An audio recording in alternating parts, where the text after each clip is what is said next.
సింధు జొన్నలగడ్డ, అనుపమ పరమేశ్వరన్ జంటగా నటించిన latest movie Tillu square. Mallik Ram DJ Tillu, Vimal Krishna డైరెక్ట్గా చేయగా సీక్వెల్కి మాత్రం మల్లిక్ రామ్ డైరెక్ట్ చేశారు. సితారా ఎంటర్టైన్మెంట్స్ బ్యానర్పై సూర్యదేవర నాగవంశీ ఈ చిత్రాన్ని నిర్మించారు. సింధు జొన్నలగడ్డ కథతోనే ఈ సినిమా కూడా రూపొందిందని చెప్పాలి. మార్చి 29 రిలీజ్ అయిన ఈ సినిమాకి మొదటి షోతోనే పాజిటివ్ టాక్ లభించింది. దీంతో ఓపెనింగ్స్ అదిరిపోయాయి. మొదటి వారం సోమవారం నాడు కూడా కలెక్షన్ చాలా బాగా వచ్చాయి.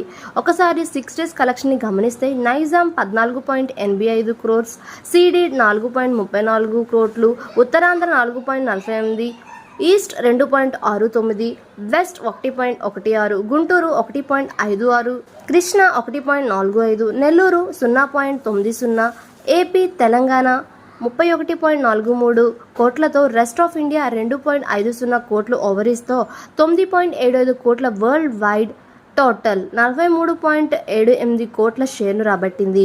టిల్లు స్క్వేర్ చిత్రానికి 23.3 కోట్ల థియేట్రికల్ బిజినెస్ జరిగింది. ఈ సినిమా బ్రేక్ ఈవెన్ కావాలంటే 24 కోట్ల షేర్ను రాబట్టాల్సి ఉంది. 6 రోజులు ముగిసేసరికి ఈ సినిమా 43.78 కోట్ల షేర్ను రాబట్టి బ్రేక్ ఈవెన్ సాధించడమే కాకుండా లాభాలు రాబట్టి బ్లాక్ బాస్టర్ లిస్టులోకి ఎంట్రీ ఇచ్చేసింది.